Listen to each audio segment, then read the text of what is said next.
Well, a very good afternoon to you all from America's National Park of Speed, nestled in the woods of Elkhart Lake, Wisconsin. This is the North American Formula 1000 Championship presented by EPCUSA.com on DriversEye Live. My name is Brendan Kazmarek. I'll be with you solo this afternoon from Road America for Free Practice 2, the F1000 cars. Be about 20 cars on track this afternoon, sharing, of course, track time with the Formula Atlantics, but we're interested in the 13,000 RPM screaming 1,000 cc's of the Formula 1000 cars. It should be a fantastic weekend of racing. We've already had the Formula Race Promotion Circus along with us this weekend, the Formula 1600s, the Formula 2000s out earlier both this morning and this afternoon, and of course the USAC Porsche Sprint Challenge. It was the primary facility use this weekend, but happy to have the whole like we said, the whole Formula Race Promotion Circus along for the ride from Road America this weekend. This is mostly a East Coast-based series, the Formula 1000 Championship, but as luck would have it this weekend, this is about the furthest we'll be from home. And still a really well-subscribed field. Road America is, of course, a historic and iconic circuit, definitely a bucket list track for those who have the opportunity to be here. We've had the opportunity to be here at DriversEye Live for other events, and when we were here for the first time, it absolutely took my breath away, even at 35 miles an hour in a road car going to pick up equipment and manage our situation. Just ludicrously quick circuit, narrow, fast.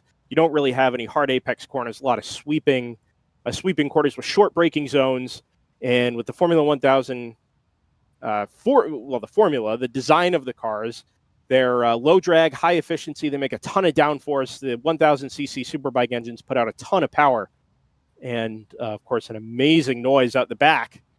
And what that leads to is kind of hanging on for dear life in a lot of situations. We're into the 2-minute flat range, that is 2 minutes to 2:10. We'll take a look at the results from earlier this morning. The Formula 1000s. Of course, had free practice 1 while we were managing our equipment and getting everything set up for us to be live with you this weekend. F1000 quick time this morning was set by Alex Mayer at 207.066 and was clear of the field by about 4 seconds. Nathan Bird was second at 211.4. Riley Harris in third, 216.9. Oh, I've done it again, haven't I? Gone by laps completed, not by quick time. Oh, no, I did have that right. Sorry about that. Behind Riley Harris, Steve Hamilton at 216.9. Doug Hertz at 220.7. John Willamy at 224.4. Charles Livingston and Glenn Cooper unable to set times this morning. That being said, we've got ourselves a green flag for roughly about 30 minutes of track time and free practice 2. First of their cars out on track, you'll notice the Formula Atlantics. And if you're going to pick out a reason to pass them up, focus in on the F1000s, let's use the sound. These Atlantics are, I think, little 4-cylinder engines. Just a little flat relative to our F1000s. Trickle out of the pit lane here. I will admit this weekend I don't exactly have a solid view of the circuit. I'm nestled away in the paddock, at least for today. So I don't have a decent view of the pit lane, relying on my own tracksides for the first time this weekend, which is changed. There goes the 93 of Steve Hamilton, that white JDR chassis. I think he's in a JDR this weekend, isn't he? Go back to the live timing here. It is the JDR. Go pick up the bridge camera maybe there, Tanner. There we go. That's what we want to see. Full tilt, even on an installation lap, number 93. A couple of notable absences this weekend. I would say the first one is Shane Prieto, a winner of race 2 at Barber, which is the last time DriversEye Live was with the North American Formula 1000 Championship presented by EPCUSA.com. And on a pretty regular basis, Shane was the closest competitor to Alex Mayer. Alex had a rough old weekend there up at Barber. Picked up a victory in race 1, but the car caught fire in race 2. And we actually saw Alex back in early June before F1000 at Pittsburgh, which was we weren't able to be at. But Alex said he had about a week and a half to get his car ready. He had the engine out and most of the burned pieces out, but it was going to take most of that week and a half thrashing to get the car ready for Pittsburgh, which, of course, he did. But at least for us here this weekend, we've got Alex back in that number 77. Got him back in Pittsburgh, of course. But happy to have him back. Happy that everything worked out for him back at Barber and at Pittsburgh. We'll wait for times to be set here. Like we said, this is an installation lap. A white flag there out at the Turn 13 flag station, actually. Normally, that would signify a location of the corner station, but with it being the second session of the weekend, that should not be out, just from memory. And this camera at the exit of turn 14, right at pit entry there. Fighting with some of our new cameras a little bit this weekend. We have, of course, our selection of 8 tracksides that DriversEye Live has brought, but thanks to some of the F1000 partners, we've got an additional selection of cameras that'll also be powering our trophy presentation and our grid walk with Dustin Hodges during during qualifying tomorrow, and then of course again during the races on Saturday and Sunday. Quick time for the Formula 1000, set at the moment by Riley Harris at 2:40.8, which is nowhere near the quickest time that we'll get out of these cars over the course of the rest of the weekend. I would predict pole. If somebody's going to be able to do it, I think it might be Alex Mayer. And I would predict pole somewhere down in the 2:06 range. I haven't had my normal weekend chat with Alex in that number 77, but when I do, it's usually him talking me into what he thinks his pole time will be and then failing to deliver on that by something like a couple of tenths of a second. But Road America here this weekend, this is a real challenge for these drivers. When we were out last time at Barber back at the end of May, it was a new track for most of the F1000 drivers. Hadn't been down to that facility before, down in Birmingham. And most of Friday and even parts of Saturday were spent wrapping their heads around the track layout, the cambers, and how to maximize speed in these F1000 cars. That was a very high downforce circuit. Of course, you had a lot of flat out areas as well, but you really had to crank the downforce on the front and rear wings and get the ride height exactly right for the diffuser to start working, really maximize grip around the corners, because that was where you were going to make up your time. Here at Road America, it's kind of a different story. You want speed through the corners because most of them are going to be third, fourth gear corners, with the exception of this braking zone here at turn 5. But for the most part, your speed is going to be getting apex speed through those medium speed corners and then carrying that all the way down these iconic long straightaways at Road America and into the heaviest braking zone like we see here at turn 5. There's also, you can see it up there in the sort of middle upper portion of the screen, the Collins Classic Auto speed zone tied into a radar gun. And top speed for the Formula 1000s and for the Atlantics, actually roughly the same. These cars are pegging out at about 150 down at the end of this straightaway. And with the length of the straightaway between the exit of 3 and 5, with sort of a nominal turn 4 in there, just at the top of the hill on the left side of the screen, I think in the draft you could probably see something closer to 155 or 160. Of course, our resident Canadian Tanner Johnson would know that in miles per hour as opposed to kilometers an hour, but I think you'd be pushing for something like 260 there, which in a 1,000cc superbike engine powering a 1,000-pound Formula car with 4 wheels that is moving.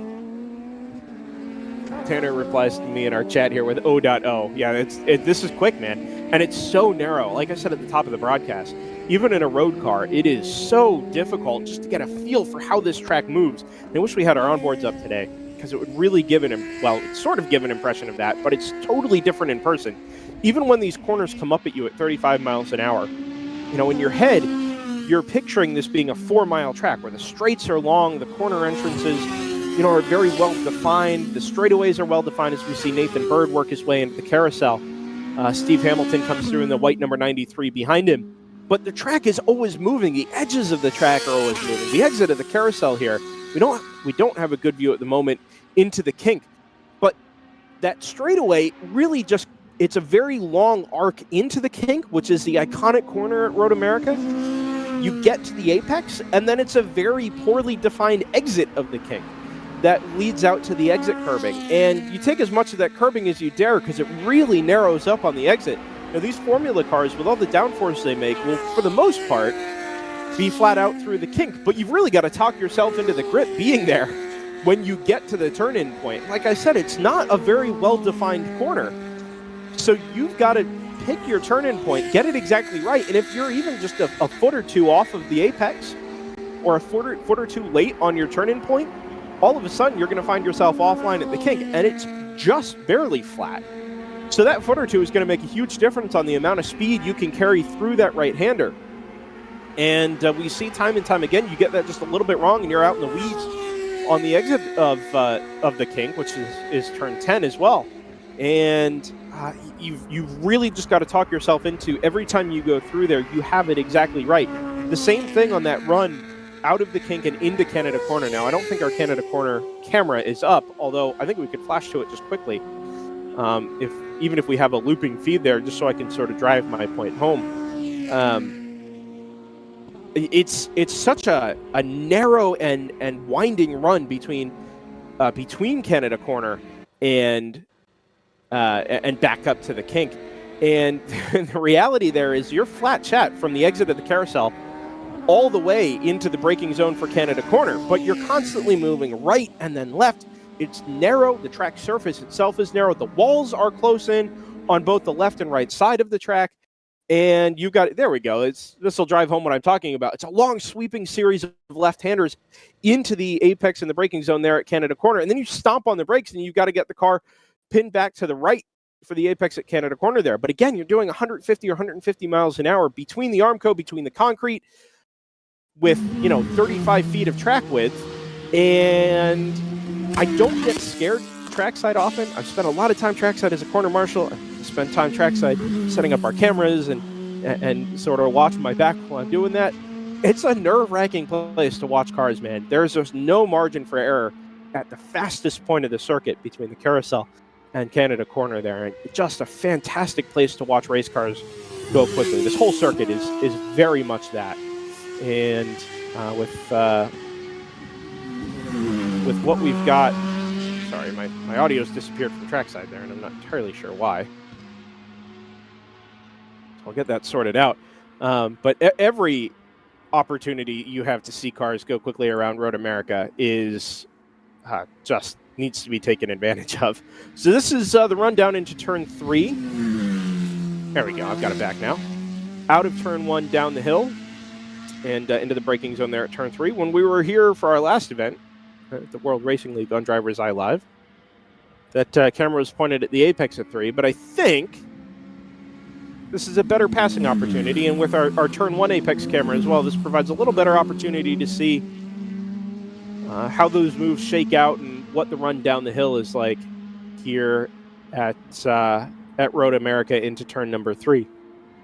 Also happy to say, for those of you that have been to Road America before but maybe haven't been in some time, the facility has gone a ton of infrastructure improvements. Now, it wasn't so long ago that Road America was hosting NASCAR Cup racing. Easy for me to say. And the fences, the spectator areas, the access points have all received substantial upgrades. And happy to say that if that's something you felt like you were missing out on in the past here at Road America, you would do well to get back here sometime in the future. So turning our attention back over to the timing tower, Nathan Bird, quickest in the F1000s at the moment, 2:12.7, but that's a tenth and a half of a second only quicker than Steve Hamilton in the number 93 JDR. Nathan Bird in that Arrive Drive Motorsports JDR chassis, who I think is actually a full season entrant now in the number 93, or the number 39, excuse me. Less Arrive and Drive for Nathan through the remainder of the season. He's done well to start picking the nuances of the F1000 cars up. I was fortunate enough to overhear some conversation between him and Dustin Hodges, who sort of acts as a race engineer on these weekends, going over some of the data that came out of that car after free practice 1. And Nathan generally doing well to adapt to the F1000. Steve Hamilton is, of course, a longtime competitor. And look at that. Just like that, from a 2:12.7 up to a 2:10.1 for Nathan. And now, all of a sudden, he's gapped Riley Harris by something like 2.5 seconds. He gapped Steve Hamilton by 2.5 seconds. Riley Harris now has a 2:12.7 and slots into second in the F1000s. Doug Hertz, the only other 1,000 to set a time at the moment, a 2:14.5. That has our spread in the F1000s just at the moment by 4.5 seconds. Now, some of the regulations relative to the Formula 1000 Championship is a cost-saving measure. Every team, every driver, entrant, etc., gets 2 sets of Hoosier tires to work with through the weekend. And that begins at qualifying tomorrow. So most of these times are going to be set on used tires, probably from either a practice set used previously or a set that will have been used back at Barber or at Pit Race, which was our last Formula 1000 event, round 7 and 8. And the marked tires will be issued tonight and then begin in use with qualifying tomorrow morning. There goes Nathan Bird through the entrance to the carousel. And that was part of the conversation between Dustin and Nathan this morning, was how much more speed you can carry through the carousel. That is the one of the few spots on this track where you actually kind of want the downforce cranked on. So all these long straightaways sort of goad you into thinking, hey, let's trim the car back. I even saw one of the show cars with a low rear wing on it this weekend without the upper element. And it, like I said, this track will sort of goad you into thinking that that's a great idea, but then you get to the braking zones, the carousel, the kink, and you want that downforce very much cranked back on. There goes Nathan through turn 13. We'll pick him up at the exit of 14, headed up the hill to start-finish, which I promise you will have a camera tomorrow. Bit tight this morning getting everything squared away for free practice 2. Formula 1000, and Nathan heads up the hill, and he improves his time again, a 2:09.8. So within 14, 15 minutes this afternoon, Nathan's managed to pick up 2 seconds on where he was after free practice 1 this morning. Alex Mayer, a quick driver this morning, not yet able to set a time. He did have a pretty healthy margin over most of the field as of first thing this morning. Something like 4 seconds. If Alex doesn't start going quicker, Nathan will have trimmed that back to about 2.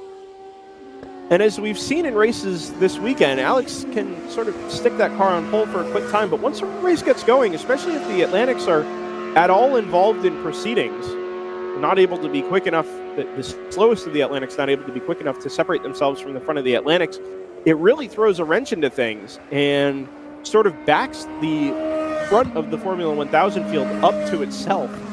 And you'll get a string of 2 or 3 cars that'll do battle for most of the race if it's not interrupted by safety cars or what have you. And I think that's probably what we'd expect to see. Chris Ash, Bob Corliss in those Formula Atlantics are just sort of mixed in with the top of the F1000. Kurt Kinstoffer, Robert Wright, Austin Hill, they're all just sort of jumbled up with the F1000 times at the moment. Even some slower than the F1000 times. And I think what that's going to lead to is kind of a jumbled race tomorrow. We have the split start, which will allow the F1000s to sort themselves out. But like I said, if we don't get a safety car, that leads to the F1000 leaders catching the back of the Atlantic field, and it just produces some of the most incredible racing. Might go back and clip some of what we had at Mid-Ohio and again at Barber, especially the end of the Mid-Ohio race. It's just 2 really good battles involving some of our lead drivers, Shane Prieto, Nico Vardas, Alex Mayer. Nico Vardas not here this weekend, actually, I've just realized. This is a shame. But with that being said, of course, as a cost-saving measure for some of these teams and drivers who, let's be honest, are not all full-time drivers. Actually, none are full-time drivers. It allows a full season attempt or a full championship attempt to be made and to stay competitive without feeling like, I've got to take extra time off work or I've, got to sacrifice something else to be able to make a run full season title, and it allows for 2 drops, 2 weekend drops, 4 race drops actually, which, you know, somebody like Shane Prieto, Nico Vardas can still be competitive for a full season without being here. Prieto, I assume, having been at Barber, will probably also miss Autobahn, but focus in on being back at Summit Point, which will be our next race weekend in August. And Pittsburgh again for the season finale in late October. All of that, of course, live on DriverSeye Live. Thanks to Kavana Rum and to Right Turn Racing TV, Papa John's Pizza, and, of course, EPCUSA.com presenting the North American Formula 1000 Championship. Bird improves again, a 209.2, but so does Riley Harris, who is the only other driver into the 210s at the moment, 210.957. So at the moment, the top 4, only 4 cars to set a time in this session, JDR, Van Diemen, JDR, and Furman. Now, I'll be honest with you, I know Doug Hertz has had a rough old season, but that Furman chassis I would expect to be awfully competitive this weekend. John Willoughby, very much the same. Prieto, Shane Prieto, who, again, not here this weekend, has really done good things in that Furman chassis, and it's a shame he's not here this weekend, actually, because it would give us an opportunity to see what that car is really capable of. As Shane is one of the drivers that can go head-to-head with Alex Mayer on a regular basis. And that Furman chassis, I think, super efficient. It would be really, really nice to see what that car can do down these long straightaways. And, you know, maybe there's a chance Doug tomorrow, or maybe John Willoughby, if he can get back to pace tomorrow, can stay in the slipstream of the number 77 of Alex Mayer and keep the race up at the front competitive. With that being said, Nathan Bird is kind of going to be the main attacker of the back of that number 77 JDR chassis of Alex Mayer this weekend. And really look forward to seeing what that produces for us. But as they say, you've got to run the races, and I think just because we see a gap, or saw a gap this morning from Alex Mayer back to Nathan Bird, or, you know, see a gap at the end of the session today, doesn't mean that's what we're going to see when the green flag drops tomorrow afternoon. Run through our weekend schedule here for the Formula 1000s. You're not on site this weekend. Of course, you can catch everything from here to the end of the weekend with the North American Formula 1000 Championship presented by EPCUSA.com right here on DriverSeye Live. Formula 1000 qualifying begins tomorrow on YouTube and Facebook at 11:20 a.m. Central, 12:20 p.m. Eastern. DriverSeye will also have some onboard cameras from the Formula 1600s and the Formula 2000 qualifying and race sessions tomorrow. I look forward to carrying here on our social media channels. Excavations in the 1600 always a good ride, but the main show for us, at least this weekend, is the Formula 1000. 12:25 Eastern, 11:25 Central, and then race 1 begins tomorrow at 3:55 Central, 4:55 Eastern. So very late in the weekend, or very late on the Saturday, but it means that we're not holding anybody up. So we're going to get our full 35 minutes of track action in and racing in for our 8 F1000 competitors this weekend on Saturday, and then race 2 qualifying 2 on Sunday. Q2, 9:20 a.m. Central, 10:20 a.m. Eastern, excuse me. Plenty of 1600 and 2000 onboard action throughout the day on Facebook and YouTube as well. And then F1000 Race 2 gets underway at 2:15 Central, 3:15 Eastern, with, of course, a little bit of pre-race before that. So you can find all those scheduled broadcasts on our DriverSeye Live YouTube channel, and you'll get a little heads up on the North American Formula 1000 Facebook and DriverSeye Live Facebooks as well, so that you don't miss not only the on-track action, but the return of our grid walk with Right Turn Racing TV's Dustin Hodges who has a chance just before they head out on circuit to stick a microphone in the face of our Formula 1000 drivers with the a little more quiet than they're used to, without the screaming 13,000 RPM from the 1000cc superbike engines behind them. And they're great at kind of setting the stage for what is to come. And they've by far got the best seat in the house. I'm hopeful our tracksides and the onboard cameras we'll have with them tomorrow will do just as good a job of that as they do. But at least for the North American Formula 1000 Championship, our broadcasts here on DriversEye Live are the second best seat in the house. Maybe the third best seat, actually. I'll defer to the quarter marshals who are volunteering this weekend. I've long held that position. They're by far the second best seat in the house. And thanks to everybody who is volunteering their time this weekend, and those who are being paid, if that's the way it's set up for this weekend. But they do a great service to allow us to go racing and to watch racing. And couldn't do it without them. Nathan Bird not able to improve. My assumption this last time being a 224.7 is that will be the end of the session for old Nathan, number 39, and that time will stand. But it's only going to stand by about half a second because Steve Hamilton has improved in the number 93 JDR, that white car sponsored by EPC USA, to a 209.7. So we've now got our top two both into the 209s, which is not something I would have expected to say.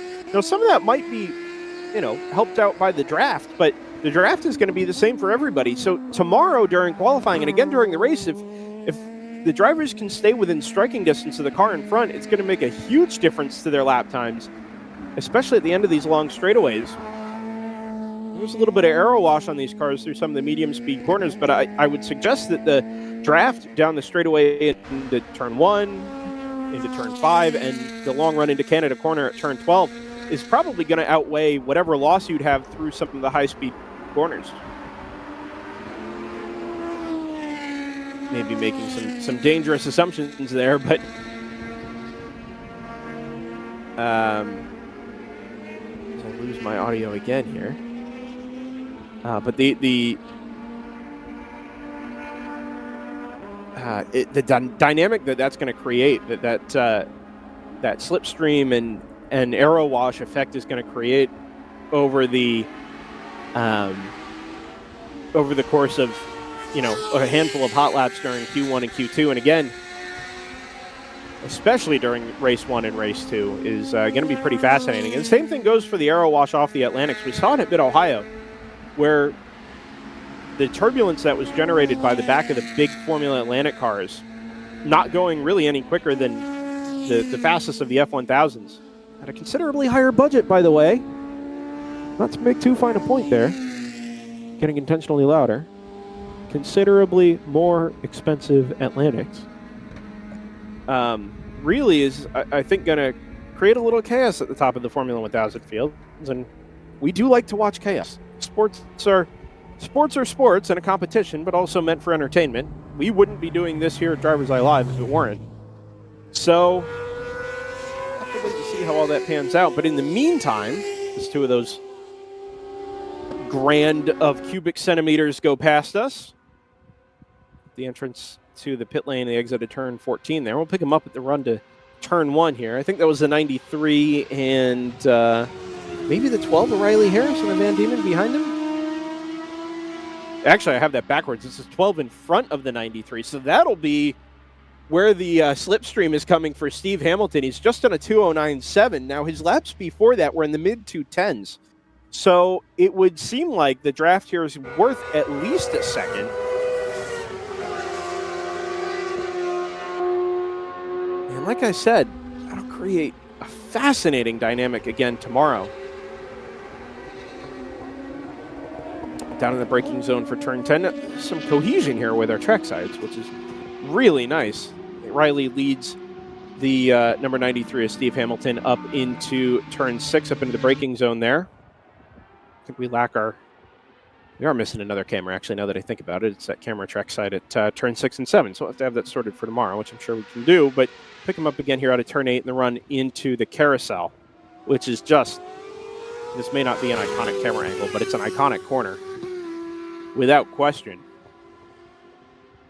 And you hear just a breathe of the throttle after turning there for both the number 12 and the number 93. But as you get to sort of the 2/3 point of that corner, so the road starts to drop away downhill and head into the kink. They just start picking up speed again, and you can come back to the throttle, sort of the second apex of that corner, and really start to track it out. There's not much curb there, not much margin for error on the exit. Like we said, it's a really narrow track, so the exit of the carousel where you're accelerating, because it is the last point you're off the throttle before you get to the braking zone for Canada Corner, trying to carry as much speed out of the carousel there as you can. There's a couple of corners like that, actually, where you're just sort of breathing off the throttle. And that run through turn 13 we saw just before there was another one of them, especially in the draft, just having to breathe the throttle through that constantly rising left-hander. And especially in the draft there, it's going to be difficult to keep your speed up mid-corner. So their car's heading into the pit lane, and time to go, saying 0-0-0 up in the top left. I think it's safe to say free practice 2 is over. Nathan Bird, 2:09.2, quickest driver in FP2, our last session of the Friday for the North American Formula 1000 Championship presented by EPCUSA.com. Steve Hamilton, second off the back of that number 39, a 2:09.782. Riley Harris, a 2:10.9. About a second and 3/4 behind Nathan. And Doug Hertz in the number 13, a 2:12.268. John Willamy in the number 31 completed 3 laps according to what we have here, but the last time was a 3:25.7 and no best time set. So I'll have to have a chat with John and see what the story is with the number 31 Furman. Glenn Cooper, Charles Livingston, and Alex Mayer setting no times in free practice 2 this afternoon, and I'm actually not sure what the story is with both Glenn and Charles. I have to get a little more information on that this afternoon as well. Go talk to Right Turn Racing TV's Dustin Hodges, promoter of the North American Formula 1000 Championship, and see what the story is there. I suspect Alex has probably decided, with some considerable experience here at Road America and, of course, behind the wheel of the F1000, that his time this morning is fine. Putting more laps on the tires or on the car isn't going to do him any good. And that he'll live to fight again for qualifying 1 tomorrow morning, unless the car's got a technical issue, which you can do a little digging on that as well, actually. But I suspect that's not the case, even with the new engine, the new wiring loom, and everything they've had to replace after the fire that car had back at Barber. That car should be ready to go again tomorrow morning. So, for our schedule here on DriverSeye Live this weekend, 8:45 a.m. Eastern on our Facebook and our YouTube, you can catch an onboard with Axe Kamichas, who is a perennial podium finisher in the Formula 1600 Championship. 8:45 Central, 9:45 Eastern. That'll be live here.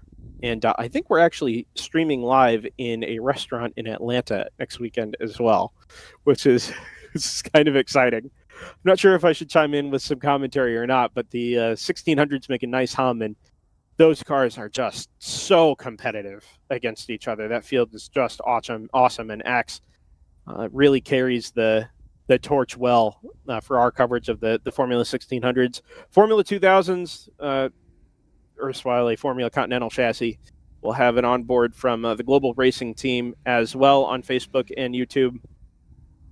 And you can catch that there. But of course, again, our feature sessions, the Formula 1000s, 11:25 Central, 12:25 Eastern for qualifying 1, and then again at 3:55 Central, 4:55 Eastern, just before dinner time, to round out the Saturday of track action for the North American Formula 1000 Championship presented by EPCUSA.com. If you're looking for a cohesive weekend, I think I'm right in saying that the USAC Porsche Sprint Challenge is being streamed by Flow Racing.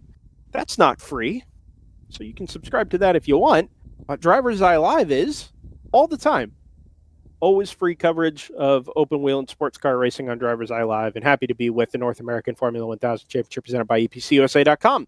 So before we bump up against some Porsche coverage here, I think it's time to say so long from Trackside at Road America. Thanks, everybody, for tuning in to our first session of the weekend. We'll be back again tomorrow, early in the morning for F1600s, on board with X-Comiches at 8:45 Central, and again, F1000 qualifying at 11:25 Central, 12:25 Eastern. And we'll see you all then on DriversEye Live. I'm Brendan Kazmarek. Thanks for tuning in, and we'll talk to you again by tomorrow morning for qualifying 1 at Road America, the National Park of Speed. Thanks for tuning in, everybody.